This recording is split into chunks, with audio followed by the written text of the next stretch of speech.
Voltando um pouco para o BRICS, a gente estava falando do como o dólar é importante como moeda mundial e qual é a importância disso para os Estados Unidos, né, para eles manterem a hegemonia. A gente está propondo como bloco o uso de alguma moeda específica ou a gente está pensando mais em... Depende de com quem a gente está negociando? Igor, eu tenho uma conversa boa, assim, eu conheço o professor Paulo Nogueira Batista Júnior, que foi vice-presidente do Banco do BRICS, né? E o Elias Jabbour, que você conhece, que é muito meu amigo também, que também foi assessor econômico lá no Banco do BRICS, junto com a Dilma. O BRICS, na realidade, isso aí está muito mais no imaginário popular. O BRICS não está, por enquanto, procurando ter uma moeda única. Até porque eu acho que não é necessário, no meu ponto de vista. Se você faz negócios bilaterais usando as moedas nacionais de todos desses países e nesse acordo bilateral os países aceitam fazer isso, não tem necessidade de ter uma moeda única. Uma moeda única talvez criaria para o mundo lá na frente o mesmo problema que o dólar, né? Uma moeda única. Na realidade, esse negócio da moeda única do BRICS é uma ideia que teve lá em Bretton Woods, né? Que o próprio Keynes defendia que fosse feita uma cesta de moedas e elegesse um índice lá que seria uma espécie de moeda única. Não seria uma moeda, seria um índice, né? Que seria denominado como moeda. O BRICS já teve estudos nesse sentido, de também ter uma cesta dos países que participassem do BRICS, e nessa cesta que ia se ajustando ao longo do tempo, eles elegessem um índice que representaria essa cesta de moedas. Com o passar do tempo, o que o BRICS tem feito nesses acordos bilaterais com as moedas nacionais, não tem essa necessidade de acelerar essa ideia de ter essa moeda única. O fato de se negociar, Brasil e China negociar utilizando real e yuan, não tem um porquê ter uma moeda única do BRICS. Se a China consegue fazer isso com os outros países, a Rússia, todos os países do BRICS conseguem esse tipo de acordo entre os países, não vejo no curto, médio prazo uma aceleração desse processo de criar uma moeda única desse bloco, né? Não vejo muito sentido nisso. A preocupação, talvez, com eleger uma moeda do BRICS está muito mais na cabeça dos Estados Unidos, que é uma ameaça à hegemonia do dólar, do que dentro do bloco, né? O bloco não tem essa intenção. Até porque você precisa de um inimigo, né? Os Estados Unidos precisa de um inimigo, e o inimigo é falar que o BRICS não pode ter uma moeda única, que isso ameaçaria a hegemonia do dólar. Mas eu gosto de analisar o discurso também, né? Quando você vê o discurso dos Estados Unidos, e de alguns convidados que você traz aqui, você vê que ele sempre vê o outro país como inimigo. Por que os Estados Unidos vê os outros países como inimigo, né? A China é meu inimigo, a Rússia, o Irã é meu inimigo, o Brasil é meu inimigo. Nenhum desses países elegeu os Estados Unidos como inimigo, né? Então, assim, isso faz parte do sistema imperialista, né? Do sistema hegemônico. E os Estados Unidos tenta a todo custo defender esse declínio do Império Americano, que, novamente, no meu ponto de vista, é irreversível. Talvez essas sejam as últimas cartadas que os Estados Unidos tente dar nesse desespero de não perder, né, a hegemonia e não deixar de ser um império, não deixar o mundo ser multipolar, porque os Estados Unidos, ele cresceu tanto, é um país poderoso economicamente, militarmente, cresceu tanto, mas ele depende do sistema hegemônico para continuar sobrevivendo. Eu acho que, sei lá, daqui 100 anos, quando a gente for olhar para a história, vai descobrir que os Estados Unidos foi só mais um império que teve o seu período lá hegemônico, mas que voltou depois a ser um grande país, uma potência econômica, e teve que resolver seus problemas internos, porque o problema dos Estados Unidos é interno, né? Ele tenta resolver os problemas da própria sociedade americana e utiliza o sistema hegemônico, utiliza a economia global para tentar resolver esse problema. Porque os Estados Unidos só cresceu tanto e acumulou tanta riqueza e tanto poder econômico explorando os outros países, explorando o resto do mundo, né? E ele não conseguiu distribuir essa riqueza internamente. Esse é o grande problema dos Estados Unidos, né? O capitalismo tem essas contradições, né?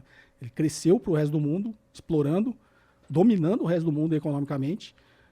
1% da população americana acumulou riquezas incomensuráveis, né? A Apple é a economia alemã inteira, né? A própria Apple. Vários bilionários lá têm um patrimônio maior que muitos países. Quando você pega todos os países que compõem a ONU, tem muitos bilionários americanos que ele sozinho é o tamanho dos países. Porque essa riqueza não foi redistribuída, né? Então, os Estados Unidos tem como ser uma grande economia, uma economia próspera, desde que ele consiga distribuir a riqueza internamente. Então, quando eu estou falando daqui 100 anos, talvez alguém esteja lendo um livro de história e vai falar, como foi o Império Britânico. Dominou quase o mundo inteiro, teve que voltar a seus interesses dentro do seu território nacional, né? De resolver os seus problemas internos e continuar sendo um país próspero, economicamente grande. Por que você precisa dominar o mundo? Sim. E você está falando que essas são as últimas cartadas dos Estados Unidos, a gente conversou isso da última vez realmente. Então a gente não tem volta isso daí. Os Estados Unidos essa hegemonia, na tua opinião, vai ruir. Não tem jeito. Vai ruir, é uma questão de tempo. Os Estados Unidos começa a ter problemas de países subdesenvolvidos. Né? Quando você começa a falar de problemas fiscais, os Estados Unidos nunca teve esse problema, justamente pela hegemonia do dólar. Ele vai começar a ter problemas fiscais. Né? Os Estados Unidos tem 37 trilhões em dívida, vai crescer essa dívida só esse ano mais 2 trilhões, e o Trump aprovou lá que ele pode aumentar essa dívida em mais 5 trilhões. Dívida para ser emitida precisa de alguém para comprar. Então, se ele perder a hegemonia do dólar, ele não vai ter mercado para vender. Né? Vai ter que vender internamente, na economia americana. A economia americana não absorve essa dívida desse tamanho. Aí ele vai passar a ter problema que o Brasil tem. O Brasil não consegue emitir... Obviamente, a gente emite dívida soberana lá fora, mas é muito pequena a capacidade que a gente tem de se financiar na economia mundial. Por que a gente está 100% do tempo aqui discutindo meta fiscal? Porque a gente só consegue emitir dívida e vender internamente no Brasil. Mas tudo bem que tem investidor estrangeiro, entra aí.